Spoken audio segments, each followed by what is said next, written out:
Dadperfectrevenge. I was standing in my hallway with my suitcase by the door when my phone buzzed. A voice memo, forwarded from Nolan's number, sent to me by mistake, meant for someone else. I almost didn't play it. My cab was probably already circling the block. I figured it was just Nolan wishing me a good trip one more time. I almost tossed the phone in my jacket pocket and walked out. But something made me hit play. He's already on his way to the port. One-way ticket. Cabin 847, 8th floor, balcony. Make it look like an accident. After the gala night, that's your window. My son's voice, clear as anything. I stood there in that hallway for a long time, suitcase by my feet, front door 10 steps away. My son's voice still in my ear. I didn't shake, I didn't yell, I just let it settle. Then I picked up my suitcase and walked out the door. My name is Gerald Holt. I'm 58 years old. I spent 30 years as a construction engineer in Chicago. Bridges, overpasses, infrastructure work. I raised my son Nolan alone after his mother Carol died of cancer when he was 11. I never remarried. Nolan was my whole focus from that point on, and I told myself that was enough. I want you to understand something before I go further. I'm not telling this story because I want sympathy. I'm telling it because I want you to understand what it feels like to stand in your own hallway and realize the person you gave everything to has been planning your death. That's a specific kind of feeling. There's no word for it that I know of. 3 weeks before the cruise, Nolan showed up at my door on a Saturday morning with a golden envelope and the biggest smile I'd seen from him in over a year. He said he and his wife Diane had been talking about me, that I looked tired, that I needed a real break. Inside the envelope, a 7-day Caribbean cruise, first-class cabin, all meals included. The ship departed Miami and looped through the Bahamas, Nassau, and Turks and Caicos. My eyes got wet when I saw it. I'm not embarrassed to say that. I thought, my son finally sees me. I should have looked closer at what he was actually doing. In the months before that Saturday visit, there had been signs. I kept finding reasons to explain them away. Nolan had been distant since the previous spring. Calls got shorter, visits stopped. When I asked how work was going, he'd say fine, busy, and change the subject. One afternoon, I stopped by their house unannounced and found him on the back porch arguing quietly with someone about money. When he saw me, he hung up fast and smiled like nothing happened. Said it was a deal that fell through. I believed him. Another time, I heard Diane on a call with a friend saying they were underwater. She looked up, saw me in the doorway, and her face went flat for just a second before she smiled and wrapped up the call. Later, she said they'd over-budgeted a renovation. I believed that too. I was 58 years old, and I still wanted to believe the best about my son. Standing in my hallway that morning, with his voice in my ear, I thought about all those moments I'd filed away as probably nothing. They weren't nothing. I just hadn't wanted to see it. The first call I made was to Philip Dawes, private investigator. I'd met him through a neighbor the previous year and kept his card in my wallet for 14 months without ever thinking I'd use it. He picked up on the third ring. I gave him the short version. My son had given me a 7-day cruise, and I had reason to believe I wasn't supposed to come back. I needed him to dig into Nolan's finances as fast as possible. Philip didn't hesitate. Transfer me $500 to get started. I'll have something for you within 48 hours. The cab pulled up to the port. The Star of the Sea was enormous. 12 stories of white steel sitting in the Miami sun. Bigger than most buildings on my block back home. Hundreds of people streaming toward the boarding ramp with their luggage and excitement. Couples taking photos. Families arguing about sunscreen. Every single one of them was going on vacation. I was going to work. I checked in, found cabin 847 on the 8th floor, set my suitcase on the bed, and stood on the balcony for a minute. Looked down at the water.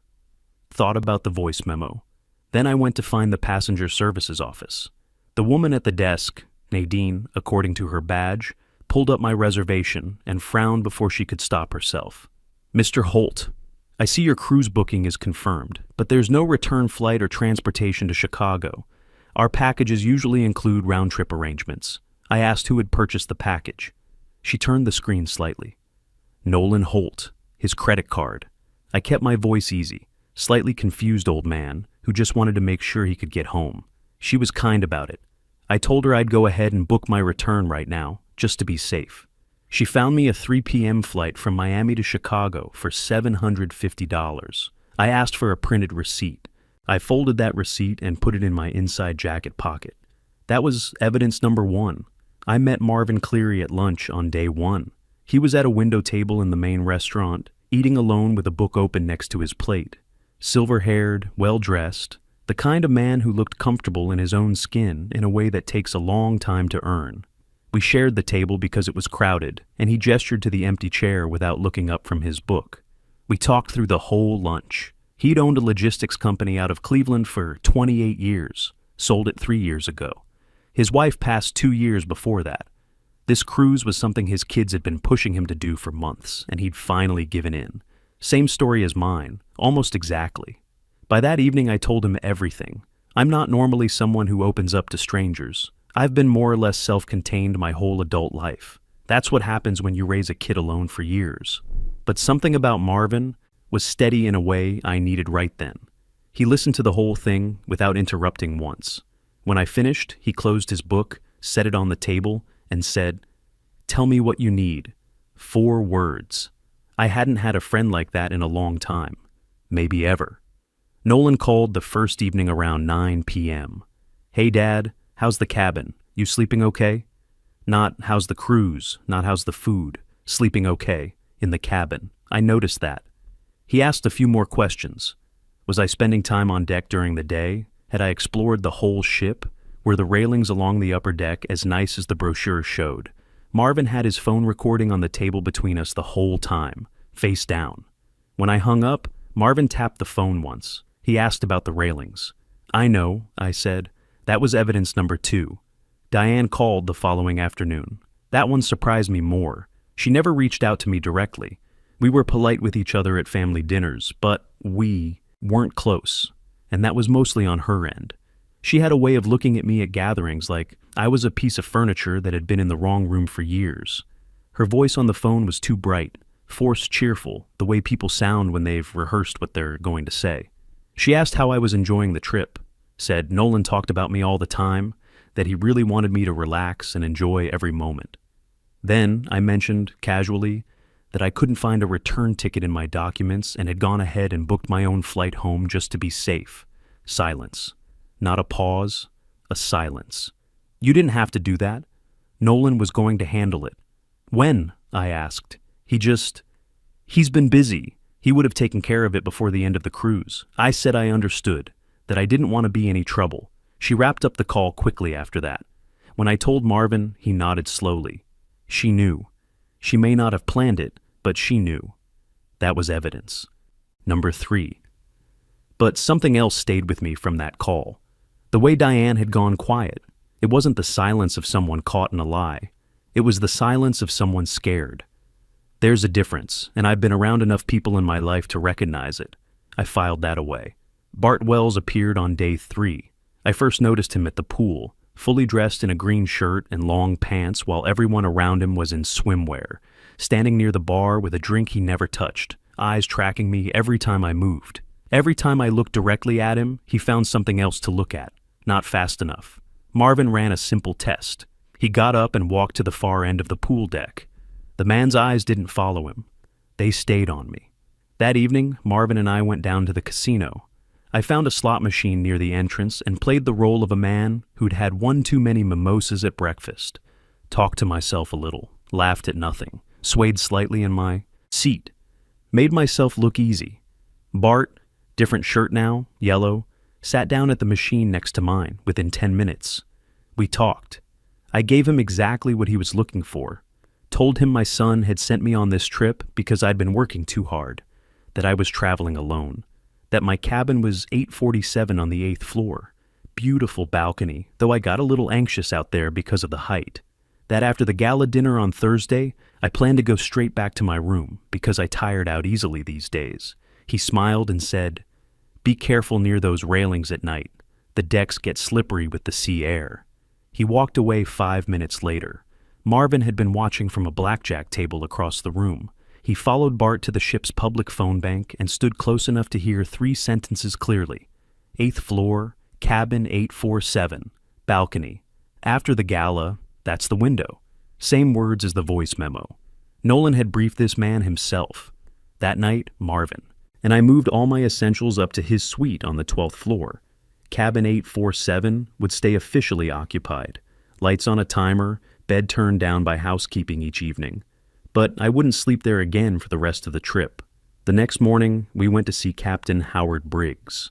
His office was small and practical. Charts on the walls, a heavy desk, the smell of strong coffee. Around 50, gray at the temples, the kind of steady that comes from 20 years of managing everything that can go wrong at sea. We laid out everything, the voice memo, Marvin's recordings, the printed receipt from the services desk, the casino conversation, what Marvin had heard at the public phones. Howard listened without interrupting. When we finished, he was quiet for a moment. Then he said, "You're under this ship's official protection as of right now, Mr. Holt." He arranged additional cameras in the hallway outside cabin 847, plainclothes security on the 8th floor starting Thursday evening, and handed me a small device that fit in my jacket pocket. Press the button, silent alarm, security responds in under 90 seconds. The plan was simple. Attend Thursday's gala as normal, leave visibly early, tired old man heading to bed. Take the elevator to the 8th floor, walk slowly down the hall, then double back to the stairwell and go up to the 12th. Marvin would already be there. Cabin 847 would be empty and waiting. Thursday evening, I put on my good suit. The charcoal one Carol had picked out for me years ago, the one I still wore to things that mattered, and went down to the main hall. The gala was something else. The whole space had been transformed. White flowers everywhere, candles on every table, a live band playing in the corner, silverware that actually caught the light. Hundreds of passengers dressed up and happy, the way people get when they're far from home and temporarily free from everything that normally weighs on them. I ate dinner with Marvin. We talked about his daughter in Columbus, about a fishing trip he'd been meaning to take for 2 years. Normal conversation. I had 1 glass of wine and nursed it for 2 hours. Across the room near the bar, I could see Bart in a white dress shirt and dark blazer. He was tracking me. I pretended not to notice. Around 11:15, I started letting my tiredness show. Rubbed my eyes, rolled my shoulders, said goodnight to a couple at the next table we'd chatted with earlier. Marvin and I shook hands like 2 men who'd had a nice dinner and were calling it a night. I took the elevator to the 8th floor. I walked slowly down the corridor toward cabin 847, slowly enough that anyone watching the camera would see a tired man going to bed. I put my hand on the door like I was reaching for my key card, paused, then turned and walked to the stairwell at the far end of the hall and went up. Marvin was already in his suite. He had his tablet propped on the coffee table, showing a live feed from the security camera in the 8th floor hallway. Captain Briggs had arranged access for us. We sat in the dark and watched. For a while, nothing. The hallway empty. The ship humming around us. Somewhere far below, the band was probably still playing. At 12:08 a.m., a figure appeared at the far end of the corridor. Bart, moving slowly, close to the wall, wearing dark clothes now. Black gloves. He paused at the corner, looked both ways, then moved to cabins 847. He crouched in front of the door. Tools came out of his jacket, small, specific. He worked the lock quietly and efficiently. The door opened in under 2 minutes. He slipped inside. Marvin and I didn't speak. I had the panic device in my hand. About 3 minutes passed, then Bart came back out onto the balcony. He stood at the railing and looked down at the water, looked sideways along the hull, stepped back and looked at the railing itself, checking the height, checking the angle, figuring out exactly how this was supposed to go. I pressed the button. The light blinked once. Silent. On the screen, 2 security officers appeared at the far end of the corridor, moving fast and quiet. A third came from the stairwell side. They entered the cabin together. We heard shouting through the walls even from the 12th floor. Then voices getting controlled, then silence.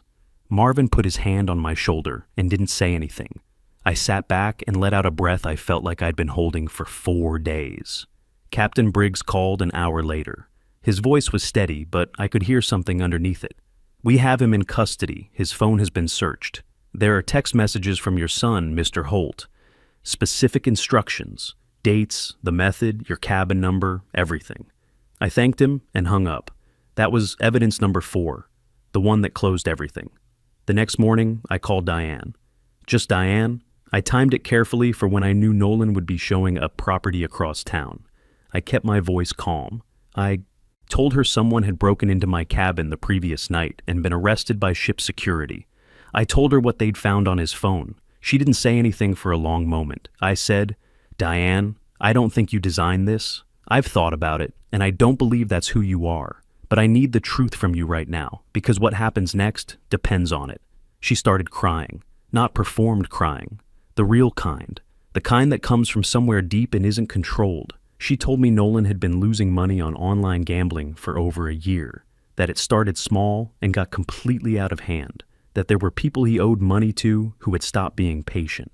She told me she'd found paperwork in his desk 6 months ago, something about a loan using my house as collateral. And when she'd asked, Nolan told her it was handled and not to worry. She said she didn't know the full details of the cruise plan until it was already in motion, and by then she was scared of what Nolan might do if she interfered. I kept telling myself maybe nothing would happen, she said. I know that's not an excuse. I told her it wasn't an excuse. I also told her that choosing to tell the truth now still mattered. I asked her to send me whatever she had on her phone. Any messages from Nolan about the trip, about money, about any of it. An hour later, screenshots arrived. Nolan's own words going back months, planning conversations, references to Bart by name, dates, the loan company, everything laid out in his own texts like he'd never imagined anyone would read them. That was evidence number 5. Philip Dawes called that same morning with his full report, $80,000 in documented online gambling losses over 14 months. A loan taken against my house using forged paperwork. My signature on documents I had never seen. $40,000 already drawn from that loan. My life insurance policy. $150,000. The house, current market value, $280,000. Total Nolan stood to collect $430,000. Enough to wipe every debt and start over clean. When you land tomorrow, Philip said, we go straight to the district. Chief Floyd Tanner is already expecting us. I've sent him the financial documents tonight. My flight landed in Chicago at 2:50 p.m. on Saturday. Philip was at baggage claim. We drove straight to the precinct on the north side, where Chief Floyd Tanner had a conference room set up. He was around 47, serious in the way men get when they've seen too much to be surprised by anything, but he stood up when we walked in and shook my hand like he meant it. He reviewed the full file. Philip's financial documents, Marvin's recordings, the printed receipt from Nadine's desk, the screenshots from Diane's phone, Captain Briggs's security report, the items recovered from Bart's jacket. He went through everything without rushing. Then he looked up and said, "In 15 years as chief, I have never had a victim walk in here with a case this well documented. This goes to the DA tonight." The arrest warrants were signed by 5 p.m. At 6:15, Nolan was taken into custody at his house. He and Diane had packed suitcases. There were plane tickets to Toronto sitting on the kitchen counter. Departure the following morning. Diane was at the precinct voluntarily, full cooperation, as she'd agreed on the phone. She sat across the hall from me in that fluorescent-lit building, and we looked at each other through the partition for a moment. Neither of us said anything. I just nodded. She nodded back. That was enough. The trial took 4 months. I testified twice. The first time I sat in that chair and looked across the room at Nolan, I thought I'd feel something dramatic. Rage or grief or some kind of release. What I actually felt was tired. The deep, specific tiredness of someone who has been carrying something heavy for a long time and has finally set it down. Nolan's attorney framed everything around the gambling addiction, the financial, desperation, the pressure from the people he owed money to. Some of that was probably true. Desperate men do desperate things. But here's what I kept coming back to during those 4 months of hearings. He chose to do it to me, not a bank, not a stranger, his father, the man who worked nights and weekends for years so Nolan could go to a school that mattered. The man who sold his truck to keep the lights on when Nolan was 13. Desperation explains a lot of things. It doesn't explain that choice. The jury came back in under 3 hours. Nolan received 15 years. Attempted murder, criminal conspiracy, financial fraud, and forgery. Bart Wells received 8 years for criminal conspiracy and breaking and entering with intent. Diane was not charged. the court recognized what the evidence clearly showed: a woman under significant psychological pressure who had ultimately cooperated with the investigation and provided key documentation. When the verdict was read, I sat in my seat and looked straight ahead. No celebration, no tears. I just thought, okay, that's done. I didn't sell the house right away. I'd thought I would. Get out fast, start somewhere new. But when I stood in my kitchen the evening I got home from the sentencing, it didn't feel right to run. The house was just a house. I'd lived there 22 years. Carol had died in the bedroom at the end of the hall. There was too much real life in those walls to walk away from because of what one person had done. So I stayed, cleaned out the garage, repainted the spare room, fixed the back fence I'd been putting off for 2 years. Slow and deliberate. That felt right. About 3 months after the trial, I started volunteering at a resource center on the South Side, specifically talking to older men dealing with family financial abuse and isolation. The first time I told my story to a room full of men my age, I watched their faces. When I got to the part about standing in my hallway with the voice memo, every single one of them recognized that moment, not the specific event, the feeling underneath it. The moment you realize the story you've been telling yourself about your family isn't the true story. That's the hardest part. Not the danger, not the legal process. Accepting that you had the wrong picture of someone you loved for a very long time. I tell them, that's not your fault. You trusted who you trusted. What matters is what you do when you find out the truth. Marvin and I talk every week. He came to Chicago in October, and we had dinner at a steakhouse on the North Side, talked about his granddaughter's soccer season, a book he'd been reading, whether I'd finally fixed that fence. Easy conversation, the kind that takes years to build with most people, and somehow just existed with Marvin from the first afternoon on that ship.